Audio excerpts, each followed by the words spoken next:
Carolina Panthers 7-round mock draft. When you look at what Carolina has in this draft, they obviously have the 8th overall pick, but they have a bunch of early day 3 picks. Those 140, 146, 163 picks are really nice pieces of ammunition that they could use to trade up in rounds 2 or 3 to potentially get an edge rusher, to potentially get a receiver, a DB, depending on who's on the board. When you look at the needs according to PFF, you have wide receiver, edge, and DB. When you look at their depth chart, I think there are a couple more. I think you could use a tight end. I think in that middle of day 2 spot where they're at, especially with the picks that they have, 57, 74, that's a prime spot to take a tight end in that little vicinity of 20-ish picks. But you also go look at the other positions on the depth chart. Up front, they're very good. The offensive line is pretty solid. Defensively, I think they could use another pass rusher, but I don't think it's a huge need. I think they need some DB help. They bring in Trayvon Merrick this offseason, but ultimately they really have no depth. So we're going to have to use at least 2 or 3 picks on corners, on safeties, on nickels to bring some depth in to potentially get a starter. When you go look at Carolina's win total projected by Pikkit, again, if you guys are not on Pikkit, click the link in the description. Join with code LEADS. You got a couple extra bucks to place on any NFL future you want. They are projected 6.5 wins. Honestly, seems a little bit low in the NFC South. I think there's a lot of question marks with Atlanta. I think there's a lot of question marks with New Orleans. I think they could string together 3 or even 4 divisional wins from those teams alone. Then, potentially they beat Tampa one game. They're also not playing a first or second place schedule. They're in a really good spot. I think Carolina could string together 7, 8, 9 wins down the stretch. I don't know if the quality is there for them to be a true playoff team, but they could hover around 500 given the schedule that they have without a doubt. Without further ado, let's get into this mock draft. As always, if you guys don't know, I have a 7-round mock draft for almost every single NFL team leading up to the NFL draft by Thursday. All of these teams will have 7-round mock drafts in the playlist below, so make sure you check it out. Let's get into this draft with the 8th overall pick. Now, we are going to take it a little bit slower just to start to see if anybody's on the board. The Giants take Ashton Jeanty. I can almost assure you that's not happening. But Abdul Carter, Mason Graham, all those guys go before us. Will Campbell's on the board, which is interesting. That may mean somebody else like the Niners, the Dolphins, maybe the Bears want to get up. I would be okay moving down 3 spots given everything that's on the board right now. I mean, I would love 43. It's probably not going to go through, but like I talked about, the ammunition here, I would be happy to give up 111 to move down 3 spots and move up like 80.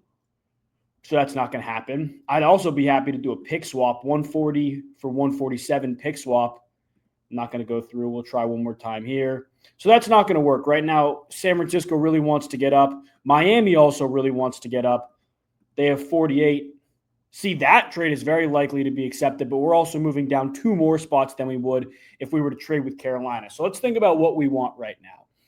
What would be the ideal situation for us, Carolina, right now? Like, best player on the board, who are we going to take right now? It's probably going to be Tyler Warren.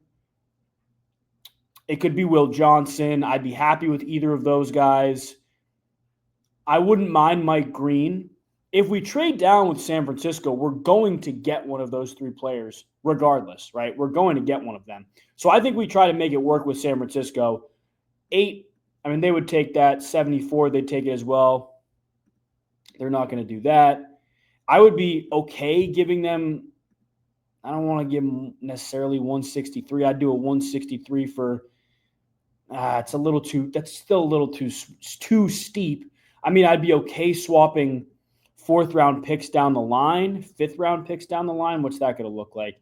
Nothing really changes. 3rd-round picks down the line. I would be okay with that for sure. That has a 48% chance of having it go through. We got one more shot here. We got to give him our best shot. Because if we don't get this, we have to take somebody at pick 8. We'll probably take Will Johnson, which will be completely fine. But I think we could get down. If we gave them, I would be okay giving them 163 without a swap. 51% chance it goes through. I would be willing to throw in an extra pick, but I think we do it. If it doesn't go through, we take our pick. Okay, so it doesn't go through. You're not allowed to trade anymore. We'll take Will Johnson. We try to get a trade going. We don't. That is okay. We take the best player on the board right now. Honestly, it's Will Johnson or Tyler Warren. I think we can get tight end depth later on in the draft, and I would be much more comfortable taking the best corner on the board right now in Will Johnson. So we're going to take this again a little bit slower. I'll speed it up a little bit over here, but we're going to take it a little bit slower. We'll pause it at the end of the first, to see who's on the board. Corners who are going: Maxwell, Harrison, Trey Amos. Okay, so it looks like there's a little bit of a run on DBs right now. Again, we're picking at 57 next, which is totally okay. We are going to move up and be aggressive in the middle rounds here because we have all those 4th, 5th round picks that we can move to get up and get really good players. We got corners, so now we're looking tight end, we're looking edge rusher. There are some really good players that are going to be on the board.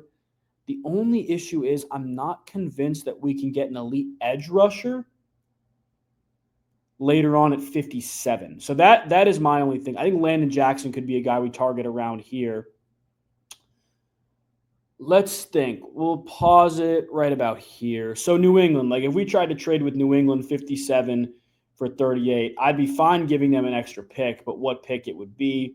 I mean, if it was 74, it would go through a 74 for 77 swap, 74 for 106 swap will. I mean, that's I don't want to get rid of 74. That's the only thing here. Like I would rather not get rid of 74. If we give them 146, 111, and 57, we could get up there, and we're moving 20 spots. Let's see if this goes. Okay, it does go through. So we're on the clock here at 38. That's good stuff. Landon Jackson is the best player available. We don't need a tackle. We don't really need safety right now, especially with a guy like Kevin Winston Jr., who might be there for us later on in the draft. The only thing is, Alec Ayamenor is a good player. I just don't know if it's a dire need for us at 38. Like I think if we're trading up, Jaden Higgins is probably the guy in the receiver room. What do we feel more comfortable with? What do we think will get better later on? Edge rushers or receivers? I mean, I like our receiver room. I still think it's a need, and we're going to take at least one. I don't think we go receiver right now. I think there's more of a need for an edge rusher, and Landon Jackson is going to be that guy. So we'll take Landon Jackson here. We're going to be on the clock at 74. Again, we can mortgage picks to get up if we feel like players are falling, but I'm totally okay winning at 74 because I think there's going to be some good tight ends on the board. Looking at Xavier Restrepo, who's on the board, that would be a nice pick there. Looking at the tight ends who are on the board, Terrence Ferguson is on the board. I think we do whatever we can around 100 to move up and get Harold Fannin Jr. To me, that's the tight end direction we go. But there are some good receivers on the board right now. Xavier Restrepo is a guy who I really like. I think he will be there in a couple picks, though. The next team that wants to trade with us is the Titans, so we're not doing that. Let's take Xavier Restrepo right now, help out that wide receiver room. Once it gets around 100, so let's see here. We just took Restrepo. Terrence Ferguson looks like is still on the board. Let's see which tight ends are off the board. We have, is Mason Taylor off the board? Mason Taylor's off the board. Terrence Ferguson is still on the board. Okay, so still on the board. We're at pick 85. I honestly think we try to get up if we can with Denver. I mean, it would take a lot to move up that many spots. I'm probably not going to be able to do it. I think we're going to have to wait till like 100-ish. So Terrence Ferguson's off the board. I'll let it go a couple more picks. The Lions at the end of day 3. Can we get up with Detroit? Again, I'd be fine parting ways with, I don't know about 163, but I'd be fine swapping 163 for 196 so we still get that pick later on. I'd be okay doing that.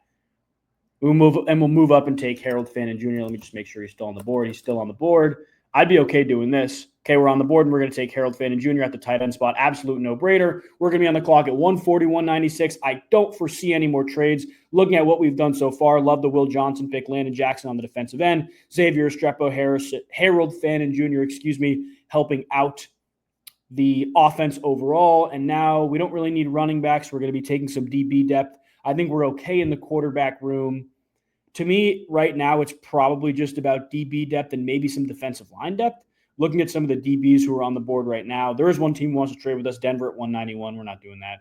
Looking at the DBs who are on the board right now, though, Jordan Hancock's an interesting safety. The only thing is I love Malachi Moore, and he tends to be available a little bit later on in drafts, so I think we can almost wait for him or Jordan Hancock next time around at the safety position. Looking at corners, though, Robert Longerbeam is a guy who I really like. Zy Alexander is a very good zone corner, but we need a man corner in this Carolina defense. And Robert Longerbeam is a guy who's better in man than he is in zone. True outside corner, can come into the box, can play inside a little bit, not his main thing. But to me, that is the pick there. So we take 2 corners. Later on, if we want to prioritize DB, we can get a safety. Like I said, Jordan Hancock probably going to be there. eventually at least. Sorry, not Jordan Hancock, Malachi Moore. We'll be on the clock. Malachi Moore goes just as I say that to jinx us, but we'll be on the clock here at 196. Again, there's some really good safeties who are going to be on the board. Caleb Ransaw is a guy that I really like. This is like a nickel hybrid type guy. He probably won't be available for us at 230. Looking at the best overall players, though, Kobe King is a really good player. A true like inbox linebacker, Connor Colby. I honestly think we pull the trigger right now and get Caleb Ransaw. This is a hybrid linebacker safety type and just take the best player on the board at 230. I like what we've done so far. I think we've filled needs by getting the best players on the board. Now with our final pick at 230, Nick Nash is a very interesting one. If we wanted to build some receiver depth, he was in the finals for the Blitnikoff. I don't really see a ton of other players who I absolutely love here. I honestly think we just do it. I think we get Nick Nash and build up our receiver depth. And that is the end of our draft. We get Will Johnson, Landon Jackson, Xavier Restrepo, Harold Fannin Jr., Robert Longerbeam, Caleb Ransaw, and Nick Nash. Overall, this draft is a B-, C+ pick for Will Johnson. I am a bigger Will Johnson guy than a lot of people are. But Landon Jackson, Xavier Restrepo, solid picks. Harold Fannin Jr., Robert Longerbeam, Caleb Ransaw, and Nick Nash. Maybe we could have maneuvered the board a little bit more to get better value later on. I think this was a prime trade down opportunity and we missed it. We couldn't strike a deal. That is probably where we went wrong here, but I do like this draft. I think Carolina is getting better because of it. Let me know what you guys think. And as always, we will have all of the rest of the mock drafts out, 7 up, leading up to the NFL draft, all done by Thursday. I appreciate you guys watching. We'll see you next time. God bless.